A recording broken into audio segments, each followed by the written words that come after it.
Hey guys, may tanong ako sa'yo. Naranasan mo na bang mapaihi sa salawal mo dahil sa sobrang pagmamadali mo at na-delay ang iyong pagbukas ng pinto or gate? Ako guys, yes. O 'di ba? Sobrang embarrassing na experience ko na yun, guys. So, dahil ayoko na maulit yon, nag-search ako ng product sa marketplace na alam ko makakatulong talaga sa akin. And I came up dito nga po sa ating motion sensor solar lights, guys. So, aside sa three adjustable heads niya, meaning pwede mo siyang i-tilt up or down o sa magkabilang gilid, meron din siyang kasamang screw na pwede mong i-mount sa semento or sa puno. And then, anti-theft din siya, guys. O, napakahalaga, anti-theft. Bakit?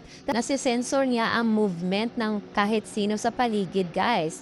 At waterproof and heat-resistant din siya. Meaning to say, kahit umuulan or sobrang init, hindi siya masisira. Ayun na nga, guys, dahil sobrang umakma siya sa aking needs, hindi na ako kinailangan tumagal sa pagbubukas ng gate, guys, dahil pagdating ko sa gabi, may nakailaw na. Sino nagpapailaw, guys? Tanong nyo. Siyempre, yung aking mga pusa na mga walang malay. Yes, guys, wala silang kamalay-malay na napapailaw nila ito sa pamamagitan ng paglalakad nila ng pauli-uli, guys. Kasi, siyempre, excited silang dumating na ako. Pero syempre, alam na, gusto lang nilang kumain na. So, yun na nga, guys. Kung sa tingin mo ay akma din itong produkto na to sa iyong needs, check out mo na yan sa ating Yellow Basket. Salamat!